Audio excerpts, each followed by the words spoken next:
Hey everybody, so recently I've been really leaning into film matching when it comes to editing my wedding galleries. And so I wanted to make a series of videos where I take you into my process of film matching. So one thing that I'm learning is that there's a lot of different ways to do this. There's no right answer when it comes to matching film to digital. I've been using Richard Photolab for the past couple years. All the film scans in this series were scanned by Richard. Let's dive in and get started with the first image. Okay, so here's the photo we're going to be working on for today's video. This image was shot with the Sony A1 and the Sony 28-70 f2.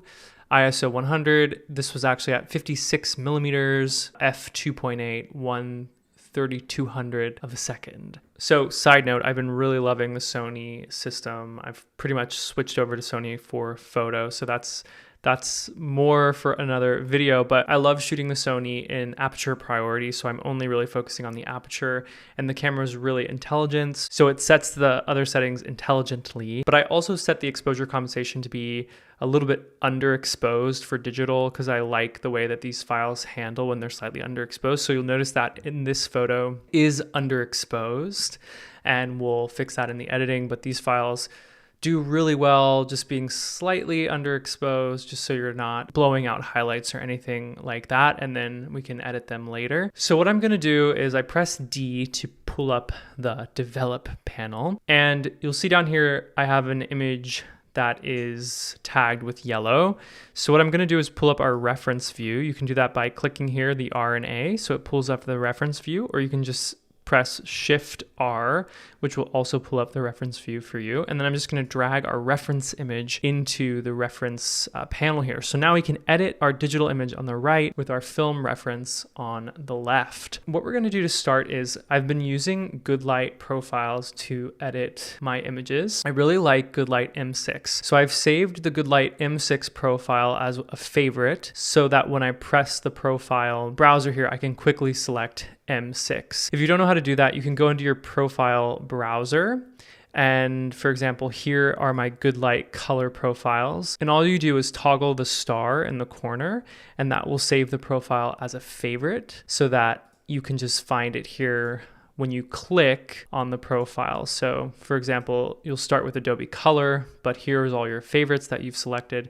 You can just quickly select them. By default, it will apply the profile at 100%, which usually is a little bit too much for the style of editing that I like. So I'm gonna dial this back to 60%. And it's hard to see what's happening because this image is still underexposed. So the first thing I'm gonna do is bring up the exposure quite a bit so that it matches our scan on the left here. As you can see already, huge difference just with those two simple adjustments. Obviously, these are not quite matching, so there's a lot that we have to do here. A lot happens here in the basic panel. Most of the editing is in the basic panel, I find. It really has to do with temperature and tint, but also with these sort of contrast adjustments. So what I like to do is just decrease the contrast right off the bat, because the film scans do have a lot of contrast, but I find sometimes digital can have even more than the film scans, and we'll tweak that as we go. I'm sort of always coming back to the basic panel, but this is just a good place to start. Typically, I like to bring down the highlights a bit and bring up the shadows a bit, which will sometimes bring me back to the exposure just to compensate a little bit, but we'll sort of come back to this. This feels good for now. Because the film has this great texture to it that the digital doesn't quite, it's sometimes nice to add a little bit of texture in this like presence panel. So I'm just going to add a little bit of texture and a little bit of dehaze here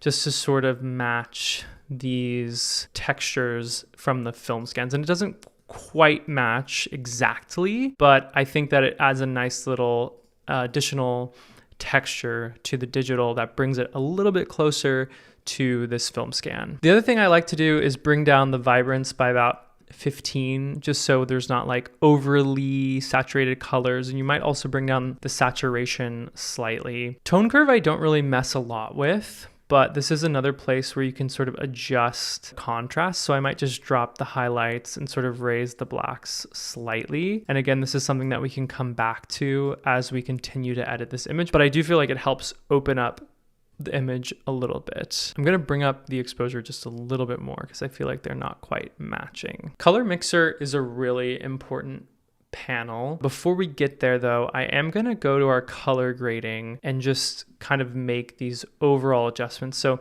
what we can see happening here is I'm seeing a little bit of maybe like blue in these shadows here, or the darker parts of the image, like here in the hill, and even these like more mid-tony kind of colors are leaning a little bit of blue. So I'm actually for this one going to add a little bit of blue in the shadows. So I probably wouldn't go above 10. So if we come here, like our hue's at 181, it's kind of this like turquoisey color, and I'm going to keep the saturation at like 8 for now. And then I like to add some warmth to the midtones. As you can see, these like highlights and even some of these midtones are quite warm in the film scan.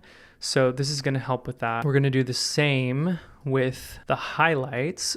So this is all kind of like just like tweaking the photo to get a similar look. There's no exactness to it. It's kind of just like experimentation at this point, but basically we're pulling in a little bit more warmth into the highlights and the midtones, and a little bit more blue or turquoise into the shadow areas. And I'm still feeling like the film scan is warmer than the digital, so I'm going to just warm the digital up using the white balance, and then further tweak by adding a little bit more warmth into the highlights. And that's looking pretty similar. What I might do is just adjust the actual hue. The digital was looking a little bit more orange than the film, just in the highlight tones, but this is looking closer. So now we're getting kind of close.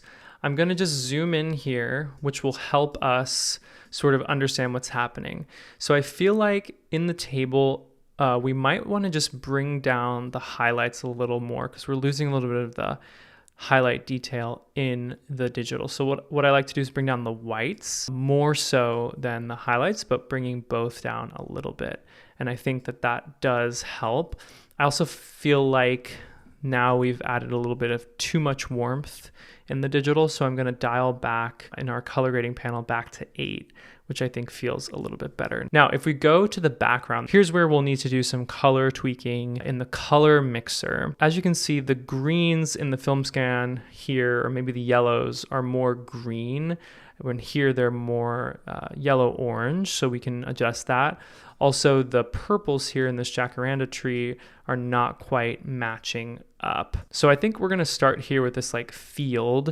And what we're gonna do is in the hue panel, I'm gonna use this color selector tool to select this color. And we're gonna just find something that's a little bit more aligned with the film scan.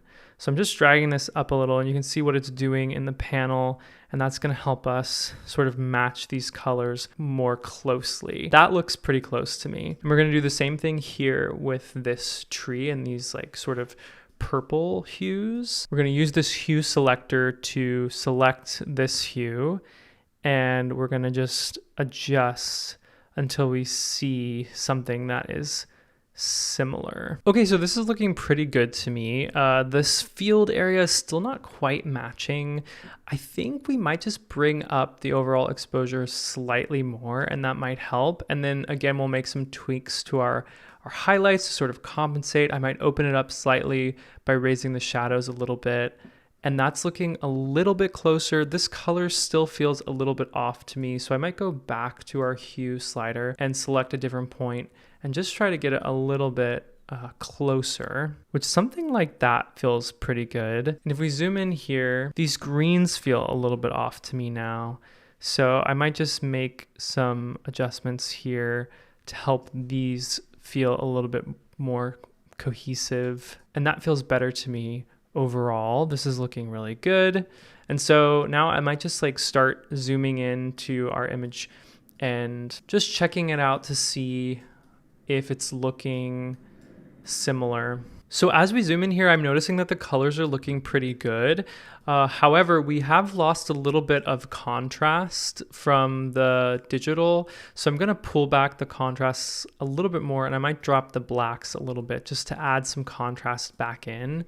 And I still feel like we're losing a little bit of the highlights, so I'm just gonna further tweak the highlights. But as far as color goes, especially like looking at the table here, this looks pretty good. I feel like the greens here maybe don't match exactly, but they look really similar and they look good. Same with the purples here in the tree. So if we compare these side by side, honestly, this is looking really good to me. The main difference I'm seeing here now at this point is just in the mountains. So you can see in the film scan, there's still a little bit more teal than in the digital. But to be honest, that doesn't bother me a whole lot. If you wanted to further tweak this, you might experiment with adding more teal to the shadows. Maybe if we pull this up to 12, that could start to help sort of bring these more into alignment. You could also play around with bringing teal into the midtones, but at this point it's sort of to your taste how far you want to take it. But for me, this image feels finished because it feels like it lives in the same color world as the film scan. And if I were to copy this color and paste it onto other detail photos in this section, I feel like the colors and the overall tones of the images would feel aligned in the gallery. So that's ultimately the goal that I'm after. I don't want the digital to stand out from the film. I want to create a cohesive look, because when I'm delivering photos, I'm delivering film and digital together side by side. So I want everything to live together in the same tonal world. And one of the reasons that I'm shooting film to begin with is I love the tones, I love the colors, I love the look of the scans. So it's really satisfying to me when I can edit a digital file to feel like the film file. So just to show you what we've done here, here's our digital image. This is a before. This is an after. And wow, what a difference. If you were just looking at this alone, you might not know right off the bat that it's a digital file. So anyway, I hope that this video is helpful to you if you are trying to match film and digital. A big part of this is obviously getting a good film scan to use as your reference photo and having a good digital file to edit. So you need both of those things. But once you have them, this is sort of one way that you can edit them to feel cohesive. Like I said at the beginning, there are lots of different paths you can take to arrive at this final result, but this is the one that I've been using, the one that's been easiest and makes the most sense to me. So hopefully you found this video informative. I'm going to be posting a few more videos like this, editing single images and really diving into film matching. If you have any follow-up questions for me, please ask them down below in the comments and I'll get back to you there. If you enjoyed this video, if it was helpful for you, please give it a like. If you're new to the channel, consider subscribing. I'd love to see you at the next video. Thank you as always for watching, and I'll see you soon. Bye.